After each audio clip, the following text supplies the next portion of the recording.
자, 이번에는 이제 다이빙벨 이야기를 좀 해볼게요. 뭐 매일매일 이렇게 지뢰밭도 아니고 뭐 이용 수사국장 이야기도 나오고 다이빙벨도 네. 계속해서 논란이 됐는데요. 실제 그 수색 작업에 투입이 됐는데 성과가 좀 있었나요? 아니면 전혀 성과가 없었습니까? 사실 수색 작업에 투입했다고 볼 수도 없는 게 사실 다이빙벨만 그대로 수중 안에 넣었다가 뺀 꼴이거든요. 지금 전혀 잠수부들은 수색 작업, 최신 수색 작업을 하지도 못한 채 방금 나왔습니다.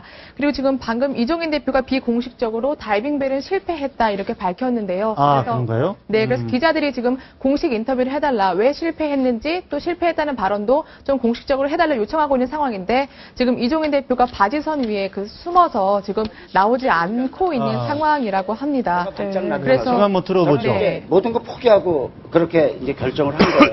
그건 옳지 않다고 생각해요. 부분이 선미와 선수 이렇게 부분이 나눠져 있으니까 그 부분을 빨리 하셔서 조금 시신을 수습하거나 그러니까 하는 것도 예. 도움이 됐을 텐데. 아, 도움이 됐겠죠. 도움이 근데 그거를 됐겠죠. 한 번만 하고. 도움이라는 그 과정에서 나오는 그 결과로 그 사람들이 받아들여지는 게 그렇게. 유가족이 가장 중요하고 지금 실종자 가족들이 가장 중요한 상황에서 그 공인 누구다 이것 때문에 돌아오셨다는 말 자체가 너무 궁색한 변명인 것 같습니다. 지금 그거에 대해서 어떻게 생각하세요? 근데 그거밖에 없어요. 그런 부분들에 대해서는 처음부터 근데 충분히 예상할 수 있던 부분이잖아요. 여기에 들어오면은 그런 상황이 될 거다라는 거는 지금 이걸 투입을 하냐 마냐에 상관없이 그 전부터 예상할 수 있는데 뭐를 예상을 해요? 그런 부분들에서 해군이나 해경이 그동안 고생을 했는데 그 공을 뺏는 것과 같은 모양새가 될 수 있다는 걸 그 전에도 그거는 예상을 못했어요. 왜 예상 그동안 똑같이 계속 하고 계셨던 부분이고. 아니죠. 자, 그 예상 못했다 치자. 거기 맹골수로라는 게 굉장히 조류가 빠른 곳이기 때문에 해군 쪽에서도 갖고 있는 고급 장비를 사용하지 않았습니다. 그거 알고 계셨죠? 뭐 그렇다고 그러죠. 예, 그런데도 무리해서 다이빙벨을 들고 오셨던 이유는 어떤 거였나요? 제 장비는 써봤으니까.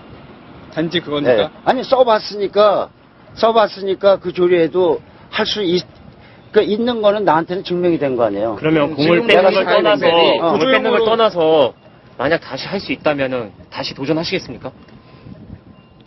다시 도전을 할 거. 지금 다이빙벨을 가지고 엄청 논란이 많았었는데 결국은 들어갔다가 아무 성과 없이 나왔습니다 지금. 네, 그리고 하나는 소리가 성능 증명됐다. 자기는 나는 써봤다는 거에 의미가 있다는 정도로만 지금 이야기를 하는데 어떻게 보십니까 기자님? 저는 그냥 뭐 다이빙벨 그 자체에 대한 이야기는 하고 싶지 않고요. 네. 제도적인 측면을 말씀드려야 될 것 같은데요. 일단은 우리나라의 그 순환의 구조 구호에 있어서 총괄기관은 해양경찰청임이 틀림없습니다. 네. 그런데 해경이 인력이 한 11,200명 정도 돼요. 1년 예산이 1조 1천억 정도 됩니다. 예. 그런데 안전 관련 예산이 208억밖에 안 됩니다. 아. 그리고 장비를 도입하는 예산이 1년에 160억밖에 안 됩니다. 제가 이런 말씀을 드리는 나머지 돈은 다 어디에 쓰는 겁니까? 인건비라든지 뭐 여러 가지 또 예.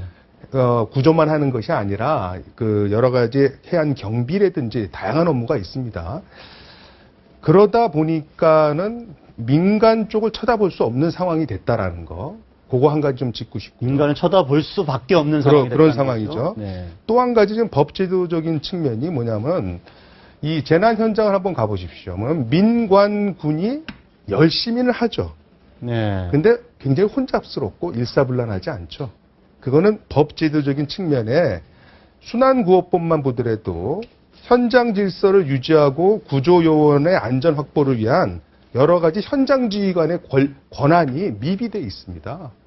저기서 누가 대장이라는 것이 정해져 있어야 되는데 그게 미비하다 보니까는 저런 현상도 나타날 수 있다고 보고 따라서 앞으로 그 현장 지휘관에 대한 긴급조치 명령이라든지 저는 엉뚱한 일을 할 때 네. 그다음에 그렇지 않은 행동을 할 때 처벌 조항이라든지 이런 법 제도적인 측면이 많이 보완돼야지 예.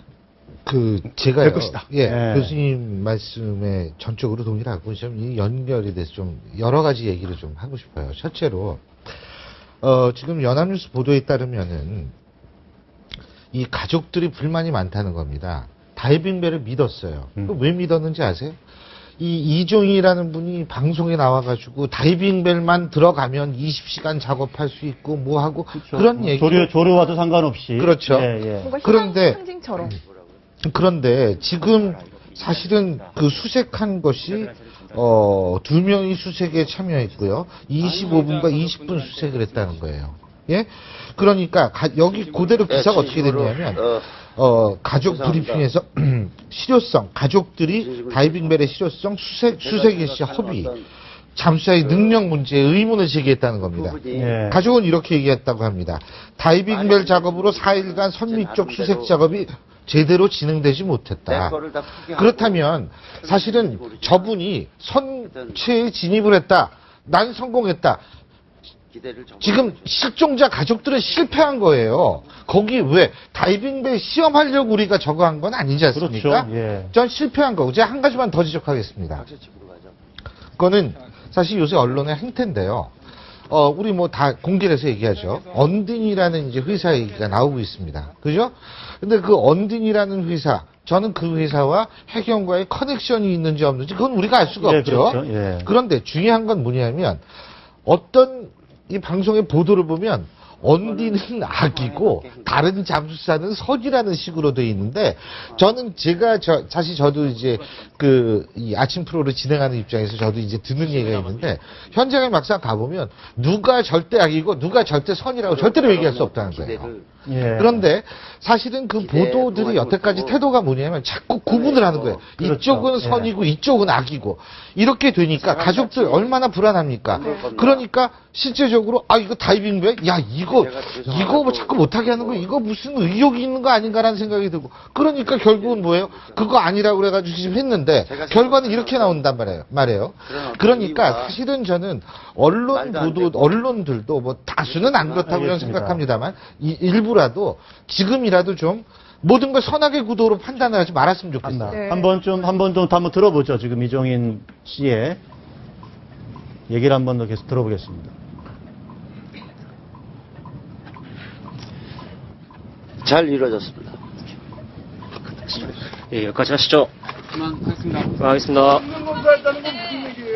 사실 뭐 육아 뭐 수색 작업이 잘 이루어졌다 이런 취지의 얘기인 네, 저 앞부분 실질적으로 질문 제가 못 들었는데. 예를 들면 실종자나 시신을 발견했으면은 그 나름대로의 성과를 우리가 평가할 수 있는 근거가 될 텐데 실제적으로 그것을 발견하지 못한 것으로 지금 알려지고 있지 않습니까? 그런 상태에서는 잘 이루어졌다라는 기준이 과연 어떠한 것인지 만일 본인이 그 다이빙벨을 그 안에 집어넣는데 성공한 것이 잘 이루어졌다라고 생각한다면 이거는 다이빙벨 시험하러 온 거는 아니지 않습니까? 네. 그리고 정말 그렇죠. 잘 네. 이루어졌다면 다시 투입할 것이냐라는 기자의 질문에 예스라고 대답을 해야 되는데 사실 네. 다시 투입할 계획도 없다고 대답을 했고요. 또 그럼 진도에 머물러 계실 계획이세요? 그러니까 확실하지 않다고 말했거든요. 그러니까 성능 테스트만 하고 자리를 떠나겠다는 질문. 잠깐만요. 네. 네. 그리고 대표님, 선뜻 이해가 안 되는 게 공을 뺏는 게 저해서 빠진다고 말씀하시는데 그러실 거면 일찍부터 뭐 참여를 안 하시거나 일찍 빠질 수도 있었다고 생각하는데요. 죄송한 말씀인데요. 그 일찍 이래는 게 그때 그런 생각이 들 정도로 뭐 상황이 그렇게 되질 않았습니다. 시도도 안 해봤고 가능성도 못 봤고 사람들이 기대도 했고 그래서 꼭 하려고 그랬습니다. 그리고 저한테는 이 기회가 뭐 사업하는 사람으로서도 그렇고 뭘 입증하고 받을 수 있는 하여튼 좋은 기회잖아요. 정부에서도 뭐 그 보장을 했고 경제적으로 그러면은 사람을 돈 주고 사서 얼마든지 할 수 있는 상황이 될 수 있다고 생각을 했어요. 근데 이제 그런 결정을 하게 된 거는 그거하고 다 맞바꾸는 거죠. 그리고 제가 이제 오해가 아니고 이제 이런 질타를 받고 여러 가지 앞으로 뭐 사업하는 데도 문제가 있을 거고. 민간 전도사분들 50만 원 받고 일당 받고 하신다던데 지금 그분들은 하실 말씀은 없으신 건가요? 그 대변에서 말씀하시는 건가요? 그거는 없습니다. 네. 안 나오겠네요. 대표님 두 번째 키 되셨을 때 케이블이 끊어진 거 없었나요? 두 번째 예, 마지막으로 시도하셨을 때 케이블 끊어진 게 있어요. 케이블 끊어진 건 없었어요. 케이블 끊어진 게 없어요. 첫 번째 들어갔을 때 에어호스가 끊어졌어요. 도주 때문에 끊어지신 거죠? 아니, 그 와야에 씹혀서. 그 배리 풍랑이 이렇게 해서 이렇게 되니까 씹혀서 나왔죠. 지금 아니 사업하는 사람으로서 좋은 기회였다 이런 얘기까지 좀 사실 말문이 막히네요. 근데요, 했는데 사실은 저는 이렇게 생각이 들어요. 뭐 사업할 때 사업하는 사람이 PR 할 때도 있겠죠. 중요한 거는 그건 때와 장소를 가려야 되고 상황 판단이 앞서야 하는 겁니다. 뭐냐면 이건 우리 어린아이들이 희생된 문제고 우리의 어린아이들이 지금도 있을지 모르는 생존자를 빨리 구해야 되는 상황이고 그리고 만일 생존하지 못한 우리 어린아이들이 있으면 빨리 부모의 품으로 돌려보내야 되는 상황에서 사업 얘기를 했다. 자, 그렇다면 전에 저분이 방송에 나와서 이렇게 하면 할 수 있는데 왜 안 하느냐는 식으로 몰아간 거는 그럼 뭐 그 사업하려고 PR하려고 했던 겁니까? 그럼 그 이 실종자 가족들이나 이 유가족들을 그러면 그런 식의 어떤 더 이상 뭐 얘기할 수가 없겠네요. 네. 얘기할 필요가 변호사님 없습니다. 저런 좀 약간 황당한 지금 이야기를 좀 하고 있는 좀 어떻게 보세요? 저런 거는 어떻게 좀 처벌이라든지 뭐 이런 뭐 방법이 없습니까? 글쎄요, 저런 것만 갖고 처벌할 수는 없을 것 같고. 네. 그야말로 요즘 뭐 워낙 그 SNS나 네. 인터넷이 광범위하게 사용되다 보니까 그 터무니없는 그런 별로 신뢰할 수 없는 그런 주제를 가지고 많이 이렇게 어떤 이슈에 대해서 의견을 네. 제시하고 거기에 국민 여론들이 현혹되는 그런 부분이 좀 아쉬운 것 같습니다. 네. 저는 이제 유도면서 꼭 말씀드리고 싶은 것이 아까 왜 제가 장비 말씀드리지 않았습니까? 그렇죠. 대한민국 정부가 그 국민의 생명과 안전을 위해서 전 세계 또는 어느 나라에도 보다 뛰어난 모든 장비를 다 갖추고 있으라는 법은 아닙니다. 정부가. 그럴 필요도 없죠. 다만 대한민국 정부가 꼭 해야 될 것은 최소한 관련 분야, 지금 같으면 해난 구조 분야겠죠. 그 분야가 어떻게 진행되고 있고 어느 정도의 기술력을 갖고 있는 업체가 어떻게 되어 있고 그것을 또 상호 검증 견제를 통해서 어떠한 식으로 일을 진행할 것인가에 대한 매뉴얼과 시스템을 갖고 있어야 되는 것이죠. 네. 지금처럼 정부가 도리어 민간 업체 몇몇 사람에 의해서 농단당했다고 얘기해도 과언이 아니거든요. 네. 이제 그런 측면에 있어서는 대한민국 정부 조직 및 관료분들이 어떤 의미에서는 자성해야 되는 거예요. 네. 왜 저분들에게만 의존할 수밖에 없었는가를 자문을 한번 해봐야 되는 것이죠. 네. 아, 뭐 그렇습니다. 실종자 가족들의 마음을 정말 여러 번 아프게 하는 일이 반복이 되네요.